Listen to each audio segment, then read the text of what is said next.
In this video, we continue our discussion from Chapter 25B Notes, looking at chemical digestion in the mouth running to the stomach. So we're going to look first at that chemical digestion, which is carried out by salivary glands. Let's see if we can make this go away. There we go. So the salivary glands, of course, you've studied their anatomy in lab. So you have the gland itself with a duct, and those ducts tend to empty right here into the oral cavity.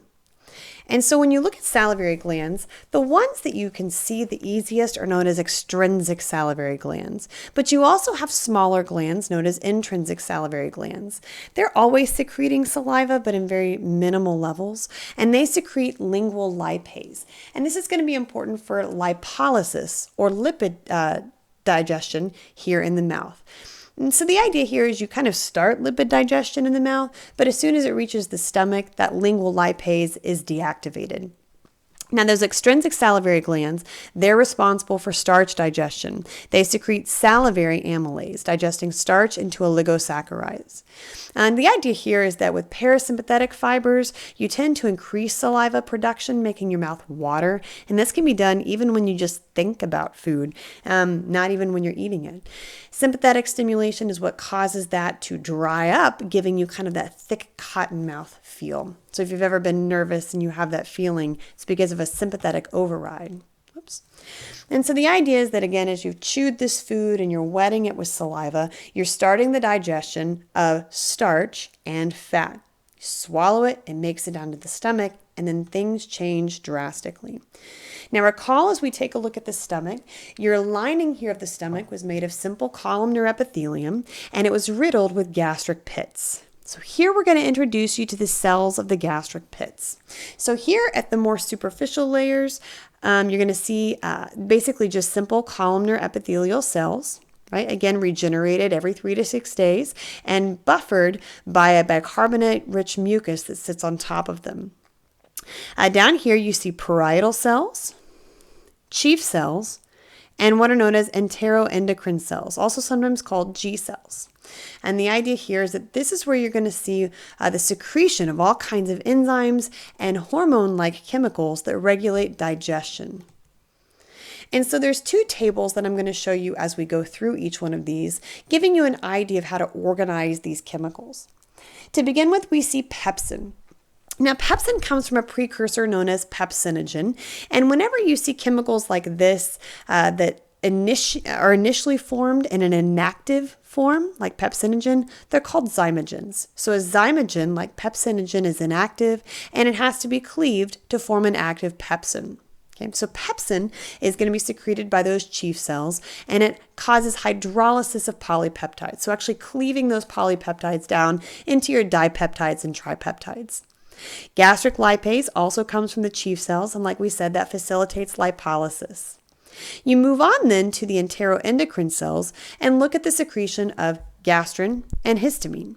Now, both of these are going to be responsible for secreting hydrochloric acid from parietal cells.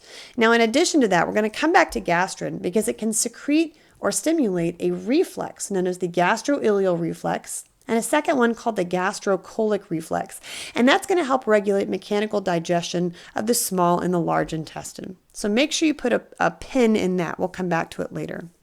And then finally, we see hydrochloric acid. So this is coming from the parietal cells. And hydrochloric acid will denature proteins, and it can convert inactive pepsinogen into pepsin. In addition to that, it can begin to eliminate ingested bacteria. So there's an immune function here. So let's put this all together. So as you begin to eat food, right, then that food itself buffers the acidity of the stomach and brings the pH up just a little bit. Now that begins to trigger these G cells, right, also known as enteroendocrine cells, to start releasing gastrin and histamine. Now this is only gastrin that's mentioned here, but both gastrin and histamine could be released at this point in time. Now, as that happens, gastrin is going to target the parietal cells that you see here in these gastric pits, stimulating them to produce hydrochloric acid. Now, as we saw here, hydrochloric acid does 2 things for us. The first thing it does is it takes some proteins that you've eaten and denatures them. Now, essentially what's happening here is it's taking a coiled up protein. I guess it doesn't really show it here, but it takes a big coiled up protein and it unravels it. Now, this does not mean it's digesting the protein. It's just denaturing it. It's uncoiling it. That way you can expose the protein itself to other enzymes for digestion along the way. However, what you can see here is this other role of hydrochloric acid, in that it's converting inactive pepsinogen to active pepsin. And so here, those chief cells that are secreting inactive pepsinogen, which you see there, that pepsinogen is going to be cleaved by hydrochloric acid. So everything here in orange is removed, and all you have left is the active pepsin fragment that can then go through and hydrolyze or digest protein, actually taking polypeptides that you've eaten and cut them up. And so you kind of see this organization then between what's happening with gastrin, hydrochloric acid, and pepsinogen. It's very important that you understand this relationship and more or less understand the order in which these processes occur. Again, we are focusing here on the elements of protein digestion. So I wanted to focus a little bit more clearly here on the parietal cells. And so with parietal cells themselves, again, these are making hydrochloric acid, and they're using a mechanism that you studied in the respiratory system. So what you see here, right, here's the blood. Here is interstitial fluid between the blood and cells. Here are the chief cells, and then here's a parietal cell. And finally, here's the lumen of the stomach. And the idea here is, once again, we're going to look at the production of hydrochloric acid. You're going to love this, I promise. So the way this works is you take carbon dioxide from interstitial fluid, because remember, this is a waste product being generated by all cells. And as you know, carbon dioxide can mingle over here with water, and using carbonic anhydrase, which is actually produced by parietal cells, much like erythrocytes, you can stimulate the formation of carbonic acid. Just as we saw happen in erythrocytes, carbonic acid dissociates into bicarbonate ion and free-floating hydrogen ions. Your bicarbonate ion gets pushed out here back into the bloodstream, creating what we call the alkaline tide. And that's again because that bicarbonate is a buffer. And so as it begins to pick up free-floating hydrogen ions in that space, it begins to bring the pH up to a more alkaline or basic pH. Meanwhile, this free-floating hydrogen ion enters the lumen and does just the opposite. It binds to chloride ions right over here to form hydrochloric acid. Well, where did the chloride ions come from, you ask? Well, just as we saw in erythrocytes, you had to have a chloride ion shift in order to deposit bicarbonate ion in the blood. You exchange a chloride ion from it. And that chloride ion is antiported here, and then facilitated diffusion brings it here into the lumen of the stomach to give you that final combo of hydrochloric acid. Right? So I do want you to know the steps here and be able to explain them to me in an essay format. How is hydrochloric acid formed? What is the alkaline tide? And what role does the chloride ion shift play in this process? So there's more chemical regulation that we look at, and that comes in the form of ghrelin, gastroferritin, and somatostatin. So ghrelin, I just love to talk about because every time I hear the word ghrelin, I picture gremlins. And ghrelin is a chemical released by parietal cells that stimulates hunger. And so you tend to see ghrelin levels rise as you become hungry, and then they drop as hunger is sated. What's interesting here, and some of you may be feeling this effect, is that when you are stressed or when you are not well slept, your body does tend to produce higher levels of ghrelin than normal. And so if you find yourself with nervous eating or with the munchies, then it could just be because the gremlin ghrelin is running around and making you hungry. That's what I blame it on every time. You also have gastroferritin, and this is review. We talked about gastroferritin and iron absorption in the stomach. And so whenever you have pernicious anemia, that's because the lining of the stomach has been eroded and you're no longer producing gastroferritin. And then, of course, over here you have somatostatin, also coming from those enteroendocrine cells. This is an interesting one because it's an antagonist of everything else we've seen. Somatostatin actually inhibits gastric secretions, it inhibits secretions of the pancreas, and it inhibits bile secretion. In addition to inhibiting chemical digestive processes, it also is going to slow mechanical digestion, meaning it delays the emptying of the stomach. So that's somatostatin, and it has an important role because you do need to make sure you time the emptying and the digestion of what's happening in the stomach. So this helps to make sure that you don't empty the stomach too quickly and that you have enough time to digest food adequately. And so since we've kind of come to the idea of what these individual chemicals do, let's put them all together in a story. So we're going to call this story the regulation of gastric function. And the idea here is that you'd want to be able to tell me this story start to finish with all the key players involved and what they're doing. And so there's 3 major chapters in this story. You have the cephalic phase, the gastric phase, and the intestinal phase. And I'm going to go in that order, and I'm going to look at these images individually. But what's a good idea is to be able to pull them back together and see if you can explain the whole story looking at this picture right here. So in step 1, this cephalic phase. Cephalic means brain. Right? And so the idea here is that this phase is driven entirely by what's happening with your brain. It's actually before food enters the stomach. So maybe you're smelling the food, you're thinking about the food, you're seeing the food on TV. The brain goes ahead and gets the stomach ready for what it hopes will be a delicious meal. And so you have parasympathetic stimulation. This is important. Sent through the vagus nerve. And the vagus nerve releases acetylcholine. Right? So you can see that right here with a plus sign. Acetylcholine, right, plus sign, gives you stimulation of secretion. And so you can see the little droplets here starting to pop up inside of the stomach. And so the idea here is you're starting stimulation there of hydrochloric acid through stimulation of gastrin and histamine and things like that. Now, you assume in the gastric phase that now the stomach gets to take over some of the role, and this is true. And this is because food is now in the stomach. And so there's a few things that are happening. Keep in mind here that the cephalic phase and the cephalic regulation is still taking place. The vagus nerve from the brain is still sending stimulatory triggers here to the stomach through acetylcholine release. So that hasn't stopped. But in addition to that, as food enters the stomach, there's 3 mechanisms that allow the stomach to regulate its own function.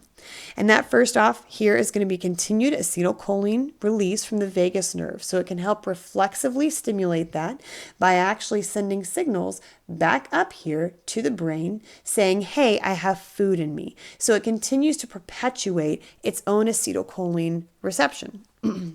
And that, of course, would be known as a long reflex. And then the short reflex itself is what you see happening here. So you have this short or myenteric reflex where the filling of the stomach, the stretching of the stomach, as well as the changing pH can actually cause that short nerve net in here to induce contraction. Now what happens usually is you see the stomach contract and then it relaxes just in case there's more food that's coming. Now this is important because if it contracts and you're still trying to eat, it might accidentally contract and push some of the food back out. So you need contraction followed by immediate relaxation until the stomach is ready to complete the process. And then finally, of course, you see chemical release, gastrin and histamine, from your enteroendocrine cells. So histamine and gastrin both stimulating the release of hydrochloric acid. Now, as this happens, your pH of the stomach drops and drops and drops. And so there's a negative feedback loop associated with it that's protective. If your pH starts to drop below 2 because there's too much hydrochloric acid, then you inactivate your histamine and gastrin release. And that allows the stomach pH to rise back up and start the process again. Now, what we've looked at so far is mostly the chemical digestion through secretions. But now it's time for mechanical digestion to take place. You actually have pacemaker cells here within the wall of the stomach that begin to stimulate rhythmic contractions, mixing the food through segmentation, and then beginning to push it towards the pyloric sphincter. Whenever it's time, you would see the pyloric valve right here open up very briefly, and you would see about 3 milliliters of this acidic chyme push here into the duodenum. And then that pyloric valve closes again while contraction and digestion continues to occur in the stomach. So now that chyme is entering the duodenum, it's time to see the third phase. And this is the intestinal phase. And this is where the contents of food in the intestine begin to affect what's happening in the stomach. And so the main idea here is that gastric secretion is temporarily inhibited as food begins to enter the duodenum. And this is due to the distension of the duodenum as food stretches it, as well as this low pH brought in by the acidic chyme in the duodenum. So what happens once you've got distension and this low pH is that duodenal cells are going to release two chemicals, secretin and CCK, which stands for cholecystokinin. And both of these are essentially going to inhibit the release here of gastrin and histamine, right? And at the same time, you're going to see the vagus nerve stop stimulation of stomach secretion at the same time. And that's known as the enterogastric reflex. And the overall goal of this is that this acidic chyme, now that it's in the duodenum, has time to sit there for a second while the duodenum initiates digestion. And we'll look at some of those processes in the next video, but it's important to understand again that in this intestinal phase, the intestine receives some chyme and then inhibits everything the stomach is doing until it's ready to accept more. And so again, what you want to do is go through all three phases and make sure you can explain what's happening and what is stimulating each part. So chapter 25b, question 5. Which of the following will increase production of gastric secretions? A, hydrochloric acid, B, acetylcholine, C, secretin, or D, is it A and B only, or E, all of the above? Which of the following is an enzyme which hydrolyzes polypeptides? A, gastrin, B, hydrochloric acid, C, pepsin, D, pepsinogen, E, gastric lipase. Question 7. Which of the following will inhibit gastric secretion? A, production of secretin by duodenal cells, B, acetylcholine release from the vagus nerve, C, gastrin secretion by enteroendocrine cells, D, A and B only, or E, all of the above. And that ends video 2. You have one last video in this series, and that will be the next one available in TC Online.